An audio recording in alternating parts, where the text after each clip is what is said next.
ce nouveau mandat, pardon. Pourquoi ce nouveau mandat, pour moi, m'apparaît beaucoup plus favorable peut-être que ne l'a été le précédent si on réussit à l'obtenir. Il y a deux raisons principales. La première, c'est qu'un second mandat, c'est toujours un mandat plus efficace. Parce que beaucoup de choses dans un mandat se décident au tout début. Par exemple, avec Gilles, on s'est fixé comme objectif du lobbying sur la question des îles.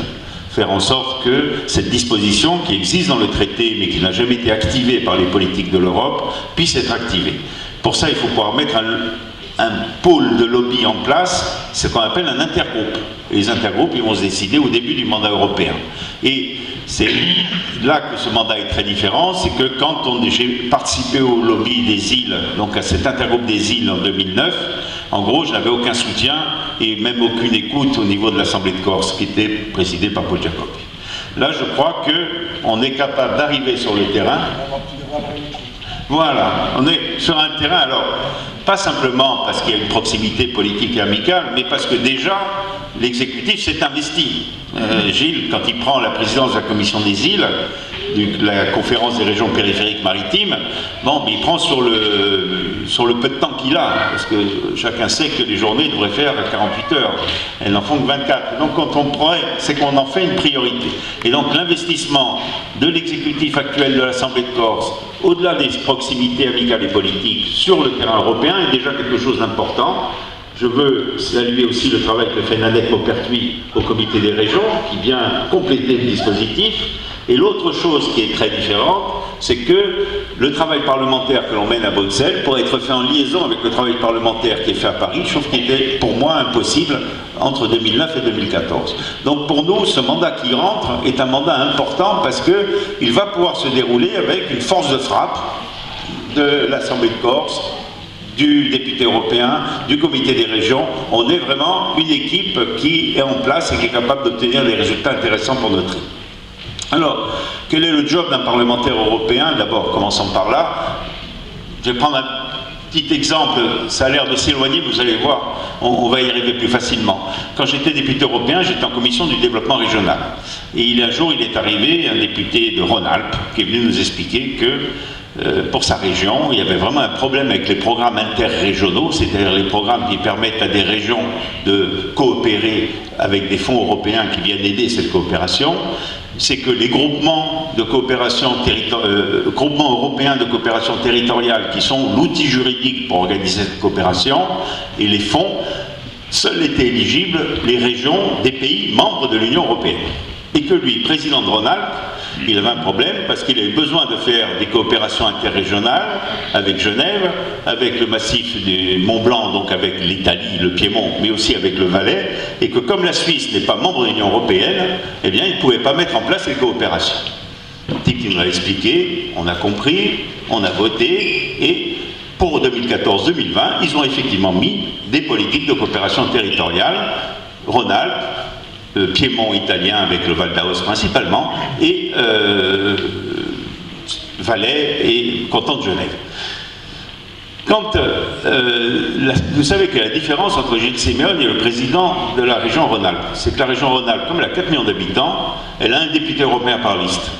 C'est-à-dire qu'elle peut prendre Michel Rivasi sur notre liste, elle peut prendre un autre sur la liste de droite, un autre sur la liste de gauche, un autre sur la liste même du Front National. Ils ont des députés, ils auront toujours des députés au Parlement européen. Si la région Corse a une spécificité de ce type à faire valoir devant une commission du Parlement européen, ou elle a un député, ou elle en a zéro. Voilà, c'est ça le job principal, il est là, c'est qu'à un moment donné, quand on a besoin qu'une spécificité rentre, il faut la faire rentrer dans la directive européenne en amont. Parce que quand la directive européenne est votée, personne ne défera une directive votée par 28 États membres pour faire plaisir à 300 000 Corses qui ne sont pas contents. Ça ne se fait jamais. Donc il faut être autour de la table de la discussion, il faut être capable, et quand vous arrivez, comme l'avait fait ce député Rhône-Alpes, avec des arguments valables, il n'y a personne qui vient se mettre contre. Mais vous voyez comment les choses se passent. Alors nous, on a une spécificité à la Corse, qui plus est, non seulement on n'a pas beaucoup de chance d'avoir des députés autrement que par le vote en faveur des écologistes, mais nous avons beaucoup de spécificités. Rhône-Alpes, il avait celle-là, parce que la Suisse est particulier. Mais nous, regardez, on veut développer les programmes interrégionaux entre la Corse et la Sardaigne. Mais la Corse et la Sardaigne, pourquoi ça bloque? Pourquoi ça n'avance pas? Pourquoi depuis 70 ans c'est toujours aussi embryonnaire? Mais parce que c'est une frontière maritime. Alors qu'ailleurs, c'est des frontières terrestres, et que dans tous les programmes européens, ils sont conçus pour mettre de l'argent et faire en sorte que se développent les échanges interfrontaliers sur des frontières terrestres. Personne n'a pensé qu'il pouvait y avoir une des frontières qui était maritime, parce que si vous réfléchissez bien, en Europe, il n'y en a pas beaucoup des frontières maritimes, parce que quand vous êtes la Corse et les Baléares, la distance est trop longue, c'est pas un espace frontalier. Pour être un espace frontalier, il faut une proximité, et cette proximité, nous l'avons avec la Sardaigne. Mais jamais les règlements ne le prennent en compte. Donc vous voyez, par cet exemple concret, je vais vous montrer un peu le job. Qu'est-ce que c'est? Il faut être capable d'avancer dans les réglementations les éléments concrets qui vont permettre ensuite aux politiques de la collectivité de Corse, celles qui seront négociées dans le cadre des contrats de plan, d'être prises en compte et d'être soutenues par les fonds européens. Alors, quels sont les challenges principaux de la prochaine mandature? Bon, le premier, on l'a compris, c'est le challenge de l'agriculture. Sur l'agriculture, il y a importance capitale à être présent pour arriver à définir une politique d'avenir pour l'agriculture corse. Et là-dessus, il y a... c'est donc, vous avez bien compris que dans le revenu des agriculteurs, les aides de l'Europe pèsent une part considérable, et il faut vraiment que les activités traditionnelles, les activités qui sont l'identité de l'agriculture corse, puissent être prises en compte. Nous avions, et j'avais eu l'aide de José Bové à l'époque, fait en sorte que les parcours méditerranéens puissent être pris en charge dans le cadre de la PAC, mais il faut que ça puisse continuer.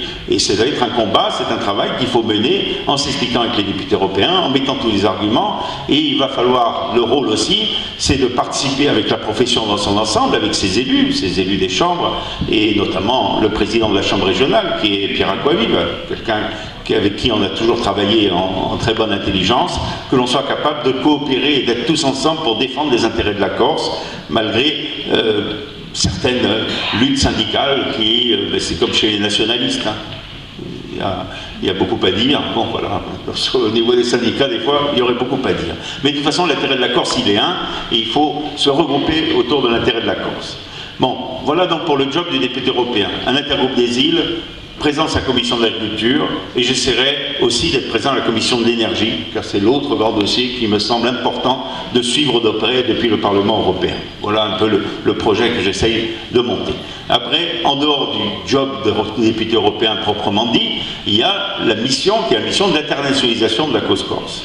Il y a besoin d'être présent sur la scène internationale, de faire valoir nos revendications, de faire comprendre à quel point l'État français est en situation négative et refuse de dialogue vis-à-vis de nous. Il faut être aussi en solidarité avec nos amis catalans, avec tous ceux qui subissent la répression des États, et il faut arriver à faire passer le message qu'il faut dépasser l'Europe des États, qui est le slogan ici de RPS, et qui est le slogan de cette campagne.